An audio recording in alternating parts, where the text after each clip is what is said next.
Gereja Sitri Pemulihan Kupang mempersembahkan Soul Care, renungan untuk memelihara jiwa kita di dalam firman Tuhan. Selamat mengikuti.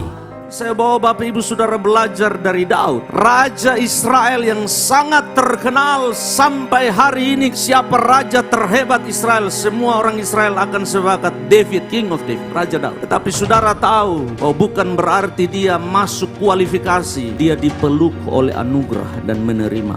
Waktu itu Bapak Ibu Saudara dikunjungi oleh Nabi punya dua makna, kutuk atau berkat. Dan itu tidaklah terkecuali terhadap Isai. Sebab Tuhan bicara kepada Nabi Samuel, pergilah ke rumah Isai dan urapilah salah seorang anaknya, sebab aku sudah memilih salah seorang anaknya jadi raja. Nah, persoalannya Saul sedang jadi raja, sedang ada dinasti yang sedang berjalan, tidak bisa diganti di tengah jalan. Tapi Tuhan bilang pergilah dan katakan engkau ingin mengadakan ibadah, engkau ingin mempersembahkan korban. Jadi dia pergi ke rumah Isai. Tuhan sudah menetapkan, Tuhan sudah memilih salah seorang anakmu jadi raja. Lalu Alkitab berkata, lewatlah seluruh anak-anak Isai di depan Samuel. Semua lewat, dari yang gagah, ganteng, perkasa, penampilannya luar biasa. Tuhan tidak pilih satu pun. Lalu Samuel berkata kepada Isai, tidak mungkin Tuhan salah di pikiran Samuel, sedangkan Tuhan suruh saya datang ke rumah ini. Inikah anakmu semuanya? Jawab Isai, masih ada satu, tapi ada kata tetapi di situ. Kalau saudara tahu kata tetapi, berarti dia sebenarnya tidak masuk hitungan. Sebab kalau dia masuk hitungan, seharusnya su panggil dia sebelum mulai baris. Betul kan? Masih tinggal yang bungsu tetapi sedang menggembalakan kambing domba. Dengan kata lain, masih terlalu muda, tidak punya pengalaman, tidak masuk kualifikasi. Tidak mungkin dia. Kata Samuel kepada Isai, suruhlah memanggil dia, sebab kita tidak akan duduk makan sebelum ia datang kemari. Daud sedang melakukan tugasnya seperti biasa, menggembalakan kambing, menikmatinya, main kecapi. Tidak pernah terlintas di pikirannya bahwa suatu saat dia jadi raja. Itu adalah pemikiran yang gila, sebab dia tidak dari garis keturunan raja. Yang pertama, yang kedua, dia tidak ditrain untuk itu. Daud tidak pernah berdoa, tidak pernah minta, tidak pernah terlintas di pikirannya, one day, suatu saat saya akan jadi raja. Tidak pernah. Kemudian disuruhnya menjemput dia. Ia kemerah-merahan, matanya indah dan parasnya elok. Lalu Tuhan berfirman, bangkitlah, urapilah dia, sebab inilah dia. Bagi saya inilah anugerah yang sangat mengejutkan bagi Daud. Anugerah yang menyapa dan memeluk Daud di saat dia tidak pantas, di saat dia tidak pernah doa dan minta, dia tidak persembahkan korban dan minta suatu saat kalau bisa saya jadi raja. Tidak, tetapi anugerah datang dan memeluk dia. Dan saat itu Daud kaget, sebab tiba-tiba minyak sudah mengalir dari kepalanya dan dia sudah diurapi, dia sudah dipersembahkan di hadapan Allah menjadi Raja Israel. Bapak Ibu Saudara, saya ingin saudara tangkap ini. Kalau saudara pantas, itu bukan anugerah. Tapi semua kita di satu titik di hidup kita, anugerah pernah intervensi. Anugerah ambil alih rencana hidup kita. Kita tidak layak, kita tidak masuk hitungan. Tetapi entah bagaimana, apa yang terjadi itu urusan dan misteri sorga. Tiba-tiba sorga memilih saudara dan saya, bukan karena kepantasan dan kelayakan, tapi murni karena anugerah yang mengagetkan hidup saudara dan saya.